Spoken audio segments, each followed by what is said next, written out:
Injil menurut Matius.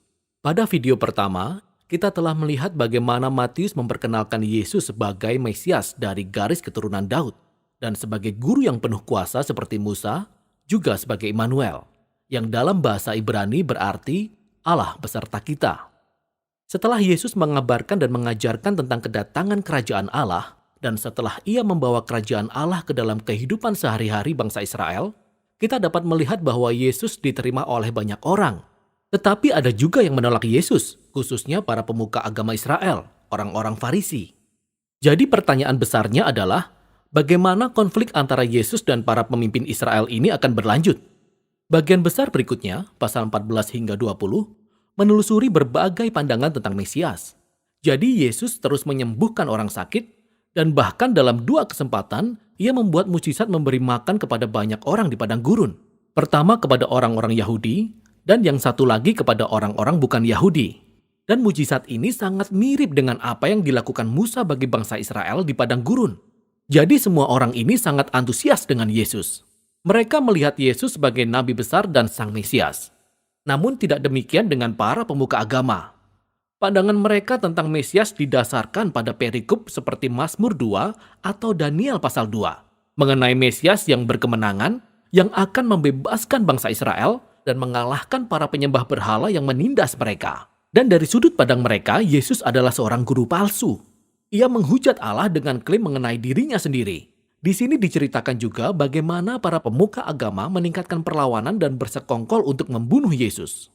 Menanggapi ini, Yesus menarik diri dan mulai mengajarkan kepada murid-muridnya yang terdekat, apa artinya bagi dia menjadi Mesias bagi bangsa Israel, karena tidak ada seorang pun yang berharap demikian. Jadi Yesus bertanya kepada murid-muridnya di pasal 16, "Menurut kalian, siapakah aku ini?" Dan Petrus memberikan jawaban yang sepertinya benar. Ia berkata, "Engkaulah Mesias. Engkaulah anak Allah yang hidup." Tetapi kemudian jelas bahwa Petrus sedang berpikir tentang seorang raja yang akan memerintah dengan penuh kemenangan melalui kekuatan militer. Namun Yesus membalas Petrus dan berkata, "Betul, aku akan menjadi raja, tetapi melalui cara yang berbeda." Lalu Yesus pun mulai mengajarkan pengajaran Nabi Yesaya yang mengatakan bahwa Raja Mesias akan menderita dan mati bagi dosa-dosa umatnya. Dengan demikian, Yesus memposisikan dirinya sebagai Raja Mesias yang memerintah dengan cara menjadi hamba dan menyerahkan nyawanya bagi Israel dan bangsa-bangsa. Namun Petrus dan murid-murid yang lain, kebanyakan mereka tidak memahami hal itu. Maka Yesus masuk ke bagian keempat dari pengajarannya, disusul dengan serangkaian pengajaran lainnya, yang semuanya berbicara tentang sifat dari kerajaan Mesias yang terbalik dari kerajaan dunia, yang memutarbalikkan seluruh sistem nilai kita. Jadi sebagai umat dari raja yang menjadi hamba itu, kita mendapatkan kehormatan dari melayani orang lain. Dan bukannya membalas dendam, kita malah mengampuni dan berbuat baik kepada musuh kita. Dan dalam kerajaan Yesus, kita memperoleh kekayaan sejati dengan memberikan kekayaan kita kepada orang miskin. Untuk mengikut Mesias yang menjadi hamba itu, kita sendiri harus menjadi seorang hamba. Pada bagian berikutnya, kita dapat menyaksikan konflik antara dua kerajaan.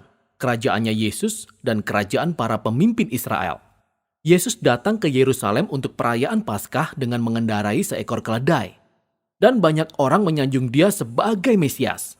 Lalu Yesus segera bergegas menuju pelataran bait Allah dan ia membuat keributan besar yang menyebabkan terhentinya ritual korban bakaran. Di sini tindakannya berbicara lebih keras daripada kata-kata.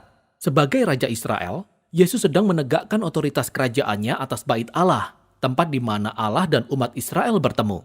Yesus melihat bahwa bait Allah telah dinodai oleh kemunafikan para pemimpin Israel. Maka ia menantang otoritas mereka, dan tentu saja mereka menjadi sangat tersinggung. Sehingga mereka berusaha menjebak Yesus dan mempermalukan dia dalam perdebatan di muka umum. Namun mereka gagal, sehingga mereka memutuskan untuk membunuh dia.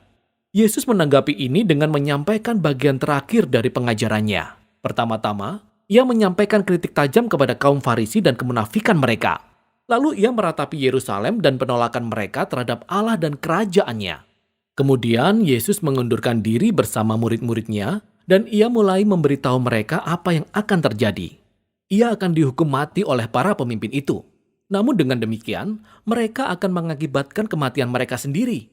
Karena bukannya mereka memilih jalan Yesus, yaitu kerajaan yang penuh damai, Mereka malah memilih jalan pemberontakan terhadap kekaisaran Romawi.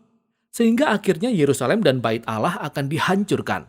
Akan tetapi Yesus berkata, ini bukan akhir dari cerita. Setelah kematiannya, ia akan dibenarkan oleh kebangkitannya dan suatu hari nanti, ia akan kembali dan mendirikan kerajaannya atas segala bangsa. Sementara itu, para murid harus tetap waspada dan berkomitmen untuk memberitakan Yesus dan kerajaannya, serta menyebarkan kabar baik. Dan saat perkataan Yesus masih terngiang-ngiang di telinga para murid, kisah ini mencapai puncaknya.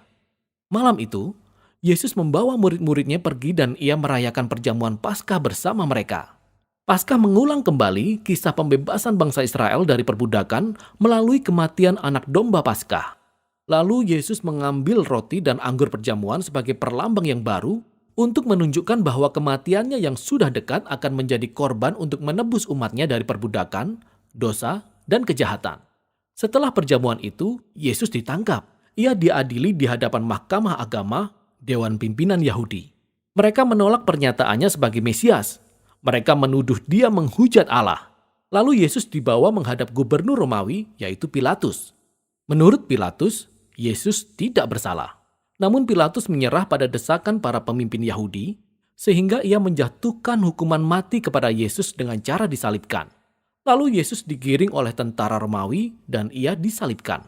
Nah, tepat pada bagian ini, kita bisa melihat bahwa sama seperti pada pasal pembukaan, Matius memperbanyak referensi ke Perjanjian Lama. Ia berusaha menunjukkan bahwa kematian Yesus bukanlah sebuah tragedi atau kegagalan, melainkan penggenapan yang mengherankan dari semua janji para nabi di Perjanjian Lama. Yesus datang sebagai Mesias yang menjadi hamba, seperti yang disampaikan oleh Nabi Yesaya. Ia ditolak oleh umatnya, namun bukannya ia menghakimi mereka, ia justru dihakimi oleh karena mereka, ia menanggung akibat dari dosa mereka.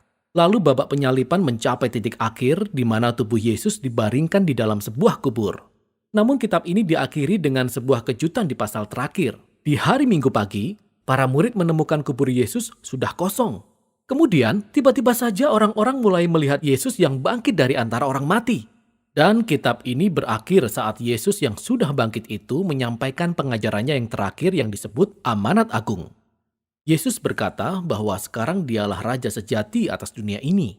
Maka ia mengutus murid-muridnya ke segala bangsa dengan membawa kabar baik bahwa Yesuslah Tuhan. Dan setiap orang dapat masuk ke dalam kerajaannya dengan memberi diri dibaptis dan mengikuti setiap ajarannya. Dan dengan mengenang kembali namanya dari pasal 1, yaitu Immanuel, Allah beserta kita, Yesus mengakhiri perkataannya kepada para murid dalam kitab ini dengan, "Aku akan menyertai engkau." Inilah janji akan kehadiran Yesus sampai nanti ia datang kembali. Dan inilah Injil menurut Matius.